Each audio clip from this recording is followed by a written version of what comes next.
Christmas Day is soon here. 2020 been a real rough year. Mama making Jonna cakes. I got a slice of ham on the plate. I turn it on my radio.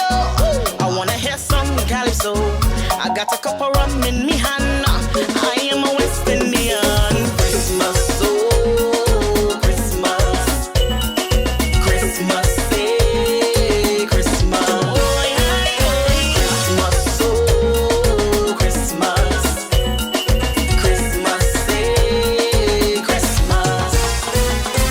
No white Christmas around here. Green scenery is everywhere. Islanders do it differently. Parang and serenade for families. Kirisolini and Istanbul. Welcome to the Late Night Show. Hope everything is okay. Hope everything is all right. I'm your host, Andrew Day.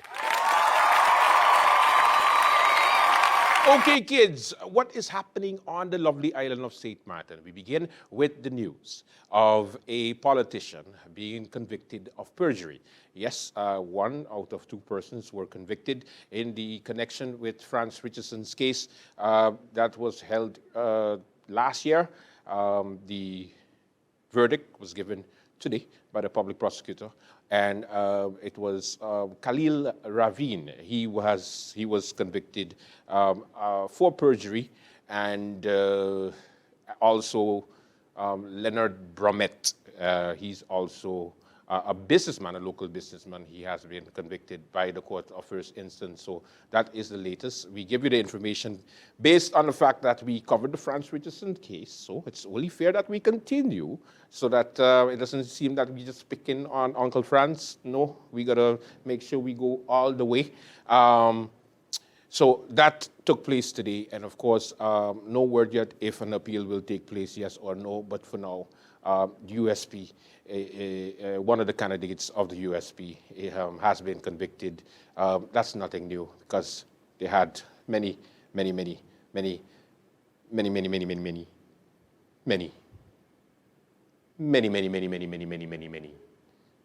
a lot, like a whole lot, like a group. What else can I say? A lot of persons convicted that ran on USP before, so it's okay. It's about the character and that they're not going to do it again. They are going to work in the best interest of you, St. Martin. Duh. What else is happening in St. Martin? Speaking about craziness, the Council of Ministers press briefing took place today. And of course, one of my favorite times of the day, especially Wednesdays, when these ministers come and they try to spin their stories into the way that they want the public to, receive it. Let me first start off with the Minister of General Affairs, Sylvia Jacobs, who thanked all those civil servants for coming and getting sick at the Christmas dinner that they had last weekend. And you could see the sincerity of thanking all those civil servants for coming. Take a listen. I'd also, on behalf of the Council of Ministers, like to thank all those civil servants who took time out to come to the Christmas appreciation celebration on Friday evening. It was indeed a joyous moment to stop, give thanks, and appreciate you as government. The entire council was happy that many were able to enjoy the moment. Personally, it warmed my heart to see so many smiling faces, relaxing and having a good time. Unfortunately, there were some reports of illness, and I am deeply sorry for the discomfort and pain of all those who went through that over the 24 to 48 hours thereafter. We are taking this complaint very seriously. As a result, I have asked CPS to reach out to the management of all the ministries to take, let's say, a check of all who complained, all who had negative impacts, so that we can do a complete investigation into the matter. So anyone who experienced nausea, vomiting, or diarrhea to contact and inform the management at CPS. While I've heard that many were only sick for 1 or 2 days, please do let us know if you are still ill, and the number to call is 914, or through email surveillance@stmartingov.org. CPS has also recommended that those affected hydrate as much as possible. This was passed on, of course, internally, but I'm saying it here for the record, and that if they had any symptoms that persisted past 2 days, to contact their doctor. I'm grateful to the St. Martin civil servants and all those who made the celebration possible. Of course, we will ensure that such an event can continue to happen regularly. That is what came out of that. They liked the idea that we were all together, and we will continue to work as a government. I'm sorry, because I'm smelling all the shit that she's talking, and I had to spray it all away. Because people went to the bathroom. People got sick about she tell in CPS to order an investigation so that, people who are sick, they can, check up on themselves. What's going on? This is strong. Anyway, either way, Prime Minister, you don't get to congratulate nobody. You got people sick, you just have to say sorry and done with it. Don't come and say, there were some that got sick and some that didn't get sick, but I appreciate you guys for coming. Anyway, Merry Christmas, Happy New Year. While somebody in the toilet right now going like, come on. Anyway, the Minister of Romi, Egbert Doran, today decided to do a fast one. The former SG, Louis Brown, brought the government to court for his dismissal because he was dismissed by the Minister of Romi, and it was unjustified. Now, according to the minister, this was the verdict, and he just said it so solidly, it didn't mean anything. So let me just give you the minister's version first, and then I'll give you the verdict of the actual judge that came down today, Wednesday. Take a look. In terms of the former SG of Romi, we have received a judgment in appeal. The court has determined that they do consider that the former SG committed dereliction of duty, in other words, plicht verzuim, but given his years of service and an unconditional termination of the job was too severe.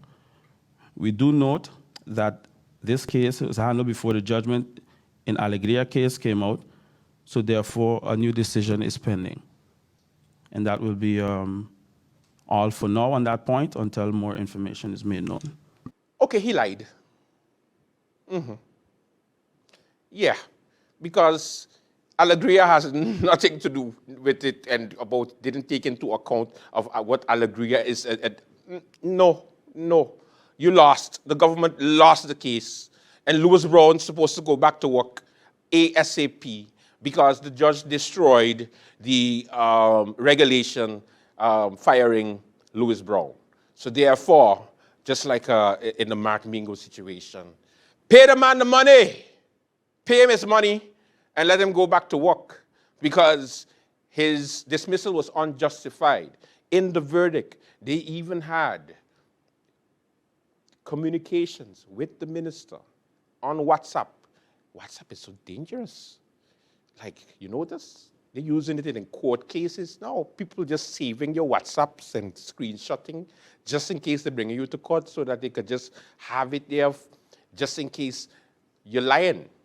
So Louis Brown for the win and had a bunch of WhatsApp saying, hey, minister, we need to talk about Alegria. Hey, minister, what's going on? Hey, minister, the lawyers of Alegria is pressuring us. We need to move along. And the minister yeah, I'll get back to you.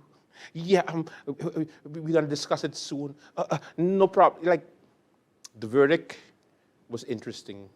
And therefore, Mr. Louis Brown has to be reinstated. It was a civil case. So I don't know if they're going to appeal it, and it's supposed to go to High Court. I don't think so, but you never know. It's possible. So by actuality, Louis Brown's supposed to be walking back into his office tomorrow without no problem. The question is, will security officers stop him and say the minister still don't want you here? But according to the judge, he's supposed to be reinstated immediately. Immediately. For the nice portion of the program today, we are going to be looking at Danitza, what's her last name? Danitza Arinel? Danitza Dormoy. Yes, Danitza Dormoy, sorry. And she is making cornbread. Yes, it's the Christmas season, and it's good for you to know to make some nice recipes, Caribbean recipes. With Christmas coming up, this feature is brought to you by the kind courtesy of the wonderful people at the Port of St. Martin, and also Auto Depot, who's going to be having a special from the 19th until next week. Yeah, the end of next week. Take a look. Hi guys, it's Danitza from Good Food and Mojitos. Happy holidays. Today we're going to be making my famous cornbread. So we're going to add all the dry ingredients first. So now we're going to put in our heavy cream. And then you're just going to incorporate everything. You don't want to overmix your cornbread, but you want it to be well mixed, if that makes sense. At this point, I think I should add a little more heavy cream. A little more cream. Mix it, mix it. So after all this mixing, we're now on to the next step. It's time to spray the pan. We're pouring. Then you're just gonna spread it out. And there you have it. It's time to bake the cornbread. It's time to eat! We are going to pass some butter on it. We are gonna drizzle the honey all over it. So we are gonna cut, and I like the corners. Oh! Just gonna put a piece there. Now that we have the cornbread, I need a slice of Christmas ham and some sauce jam. We're just gonna take one slice, maybe two. And this is my mom's secret sashimi recipe. Now it's time to taste. I was about to taste the cornbread, but I remembered that the holidays is all about love and sharing. And here I am.